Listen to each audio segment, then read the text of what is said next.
مصطفى المومري يا فتال أمان شخص باليمن هو منه حمود المصباحي، برغم انه يمشي مع هذاك الديوث مصطفى المومري. لا خلاص يا خبر اقسم. ادخلوا بلغوا على هذا. قد بين ادخل الفيسبوك كل منشورات هذا، كل الفيسبوك منشورات هذا، تعليقات. اسالكم ادخلوا شوفوا تعليقات هذا الادمي في صفحته، تعليقات للبالغين اقسم بالله، تعليقات من فوق ال 18. الاطفال لا يدخلوا تعليقات هذا، اقسم برب العزه. لو التعليقات الربع التعليقات اللي في صفحتك في صفحتي، وعزه الله ما عاد ادخل سوشيال ميديا ولا عاد افعل فيديو.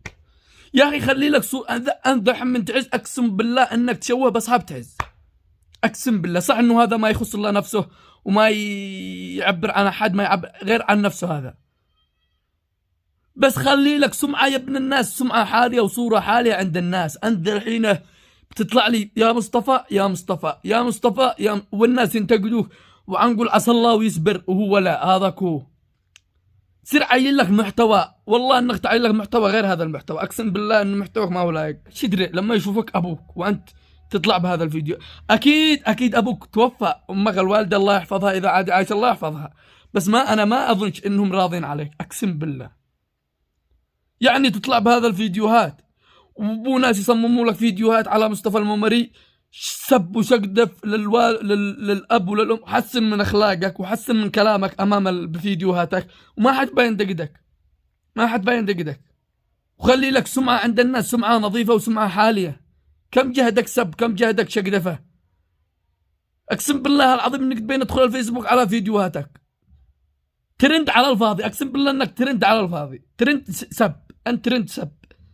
ولذلك حسن من محتواك. انا الحين انت بالشارع وانت خاطي الحين في الشارع، الناس يشوفوك هذا اللي يسب مصطفى المومري المؤمن وسبك، او هذا اللي بيسب المومري هذا. شوف والسمعة تقع عليك بين الناس. شوف، ولذلك عين لك محتوى. اذا ما لقيتش محتوى انا ادي لك، شوف لك ميزان خطة حالية، ميزان، واطلع فوق جسر واكسره هذا الميزان، واجلس ابكي وانت فوق جنب الميزان، وهم يشوفوا يقولوا اكتسر علي، ندي له 100 وصور، وخلي واحد يصورك وانشر.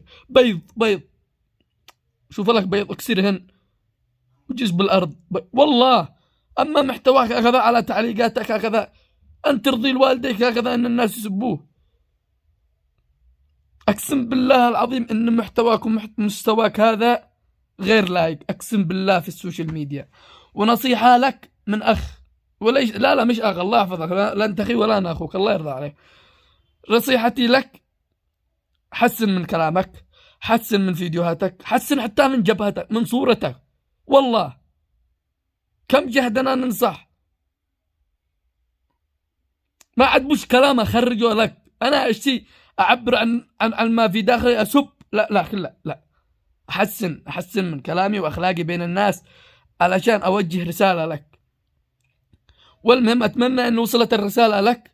واذا كلامي غلط يا شباب حسنوا في التعليقات من الفيديو، يقولوا انت يا شعفول كلامك غلط، هذا الشخص محترم، هذا الشخص ابن ناس. واذا كلامي صح ادخلوا شقدوا، لا تصدقوا. المهم الله يهديك. واو مدري من بيصيح لي. ما هو المهم، تحياتي لك، حسن من محتواك. الله